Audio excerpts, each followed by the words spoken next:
Écoutez, moi j'en ai un peu marre de toute cette comédie médiatique qui couvre en fait la recolonisation de l'Afrique sous des formes.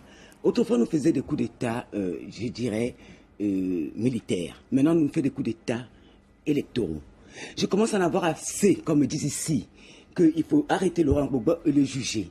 Je dirais, s'il y a des gens à juger, il faut juger tous les belligérants, dont M. Soro, dont M. Ouattara. D'accord? Et je trouve dommageable qu'aujourd'hui, des Ivoiriens, pas seulement des Ivoiriens, des Africains dans le monde entier souffrent du fait que la France, parce que nous sommes d'abord des Français aussi, il y a énormément d'Ivoiriens aujourd'hui dont les familles sont tuées par leur pays, la France. Et ça, je n'ai aucun soulagement à entendre ça. Parce que je pense qu'on peut négocier les choses différemment et ne pas forcément aller tuer des gens, bombarder les gens pour mettre des amis au pouvoir. Parce qu'il s'agit de mettre M. Ouattara au pouvoir. Aucune élection au monde ne mérite qu'on tue les peuples pour elle. Parce qu'il ne s'agit que de la vie des hommes. La vie des nations, elle est plus longue, c'est dans le long terme. Et aujourd'hui, on a tué des milliers de gens. M. Ouattara a fait assassiner des milliers de personnes également depuis ce week-end. Donc je pense qu'il n'a pas sa place en tant que chef d'État en Côte d'Ivoire, jusqu'à présent. Ce qui me frappe, c'est que j'ai le sentiment dans la justice internationale qu'il y a les bons criminels de guerre et les mauvais criminels de guerre. J'ai vu qu'il y a quelques jours, M. Sarkozy, qui a contribué à mettre en place M. Ouattara, était présent à ses côtés pour son investiture. Or, Amnesty International considère que les armées de M. Ouattara se sont rendues coupables de crimes de guerre et de crimes contre l'humanité. Mais M. Ouattara n'est pas poursuivi par la justice internationale. Mais justement, le sera-t-il? C'est toute la question de savoir si nous ne sommes pas toujours dans la justice des vainqueurs et si les intérêts qui sont en jeu correspondent réellement à des intérêts de justice. Nous verrons donc si M. Ouattara doit répondre des crimes qui ont été incontestablement commis par son armée. Vous pensez qu'il doit être poursuivi?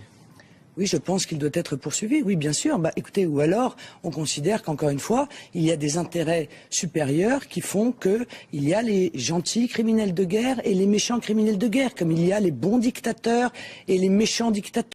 Et je vais dire rapidement, sans le démontrer, j'en aurai pas le temps, je ne veux pas abuser de la parole, le FMI est le premier organisateur du pillage de l'Afrique. Nous pouvons être d'accord sur quelques points. L'Afrique est pillée.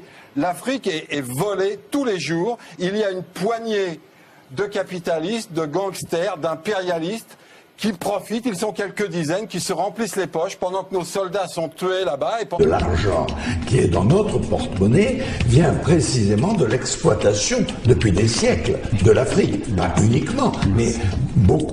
Mais vous êtes en train, comme M. Jospin à l'époque qui avait vu qu'en Nouvelle-Calédonie il y avait des Noirs et des Blancs. Non, de grâce, de la paix, de la paix, de la paix. Que l'ONU représente quoi que ce soit. Je vais dire que ce sont les puissances occidentales aujourd'hui qui sont à l'ONU en train de départager le monde à leur vision. Je suis désolé. Et arrêtez de nous dire que vous venez protéger des civils quand vous les tuez. Donc sur ce monsieur, mesdames, je m'excuse. Je m'en vais. Qui se retrouve Premier ministre à l'hôtel du Golfe aujourd'hui, moi je vous dis qu'il faut que la France calme le jeu. Et c'est pas depuis l'Inde que le président Sarkozy doit donner des bons points à M. Ouattara ou des mauvais points à M. Gbagbo. Et je suis comme madame.